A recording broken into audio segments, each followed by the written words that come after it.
Hello out there world, my name's Chris and I'm retired working for you, and we're about to go to number 14 on the top 25 things to do in Bangkok, the Bangkok list to rule them all. But before we do that, I am hungry.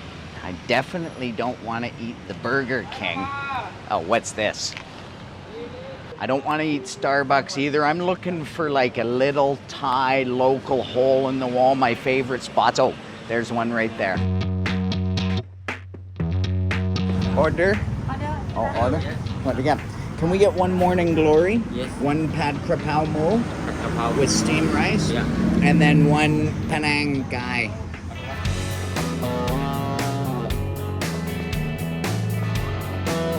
This is exactly the type of spot I was talking about. Make sure that when you're going to place on the top 25 list and you're in Bangkok, don't be afraid of the little hole in the walls. They might look a little dirty, but they put out some delicious food and pretty cheap. This place is actually a little bit expensive. I'm in the wrong part of town beside Burger King and Starbucks.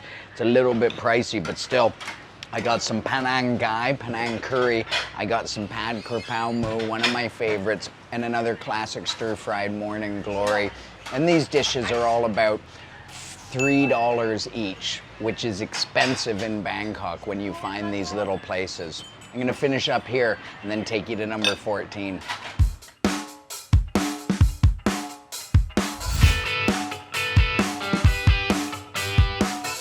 So to get where we're going, you could definitely take the MRT, get out at Samyot station, but you're still a kilometer walk from there and you better save your energy. Wait till you see where we're headed. Anyways, the MRT is definitely an option, but not the one I'd recommend. No! No! You could always hop on one of these river taxis, canal taxis. These things are an awesome way to get around Bangkok. They run up and down the canals. They totally beat all the traffic, and the traffic is back, believe me. Oh, this is my stop. So these things are an amazing way to get around. Be careful hopping on and hopping off, and also make sure that you take small change. The rides, that was a long ride, and it was only 15 baht, which is what, 40 cents? And the sights you see along the way are absolutely awesome. The stop you're gonna wanna get out at to go to number 14 on our list where we're headed is called Panwa.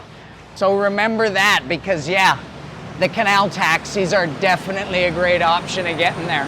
Yes!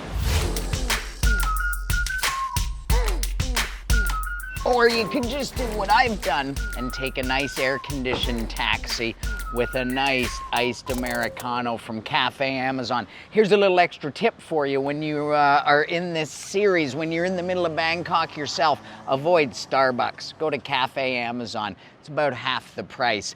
Anyways, I'm glad I took the air-conditioned taxi, and so will you be. You're gonna need to save up your energy because I've just arrived at number 14 on the Bangkok list to rule them all, Wat Saket. Wat Saket, otherwise known as the Temple of the Golden Mount, sits on top of the only hill in Bangkok. That hill's 77 meters tall, and on top sits a 5.8 meter tall golden chetty that you can see literally from everywhere in Bangkok.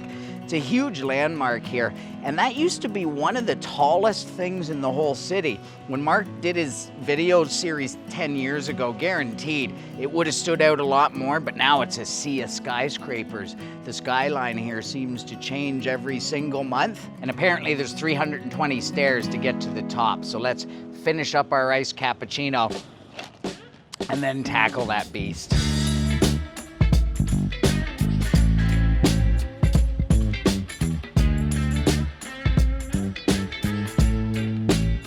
So 50 baht to get in, that's the admission price. And this is a good time to talk about dual pricing, because for Thai people, it's free to get in here.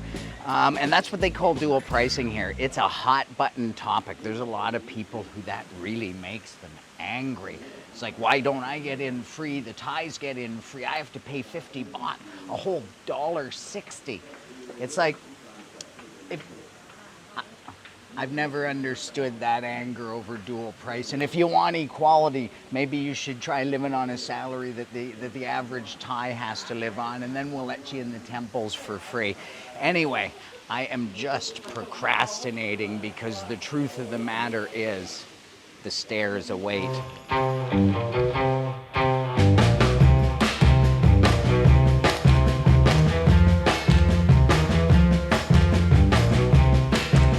Walking up these stairs, let me tell you a little story about the vultures of Wat Saket. So way back in 1820, during the reign of King Rama II, there was a vicious cholera outbreak that spread from Penang all the way up through Thailand. So more than 30,000 people died just in the city of Bangkok, and they were all being sent here to these grounds to receive the bodies, and they were being sent here to be cremated. And due to the sheer number of dead bodies, the temple couldn't keep up with the cremations, so tragically, they had to start collecting bodies here at the monastery. And that's when the vultures came. Things got so bad that this became the main feeding ground for what would become known as the vultures of Wat Saket. And here's a tip for you. Don't do what I did and show up to this place at high noon with the Bangkok heat crushing down on me. Man, these stairs have been a killer. I'm almost near the top, and thank God, or else the vultures would have been coming for me. You might think you're at the top when you get up here because of the gorgeous, gorgeous views you already get. You'll come to this temple here, and although some people are taking your shoes off, here's a little tip for you. You don't have to. You can leave your shoes on because we're not at the top yet. Oh, here's a little prayer. So it's really beautiful in here. This is the first building, but there's still some more stairs to climb. You definitely don't want to end here in this building. You want to keep going up. So just keep following this room around and definitely spend a little time. Look at the windows and the views out the windows. And in the center, there's little tunnels into these Buddhist sculptures inside. This is a really cool floor, but you want to come just over here where the sign says way up. This last little tiny thin stairway is the last until you're at the very top. Look at this. Wow. And this is why you come here. Man, I didn't realize how flat Bangkok is. This is definitely one of the tallest things in the city. No hills at all. This one was man-made to put the temple on. It collapsed shortly after it was man-made, and then it sat there, but then they've reinforced it with concrete. And you can see locals coming here to make offerings. It's a very popular place for both tourists and actual local Buddhists who want to come here and make offerings, ring bells. You can see they leave the little names on these heart things here. Back in the old days, people used to put these things with a name of a loved one often who was sick, and they were asking for blessings to help them recover quicker. And today, in modern day, people come and leave them just as almost like a sign that they've been to the temple, like a modern day version of a guest book, a temple guest book. That's what those little hearts on the little bells are. But they also got a really, really big bell. Do you know where I find the big bell? The way up.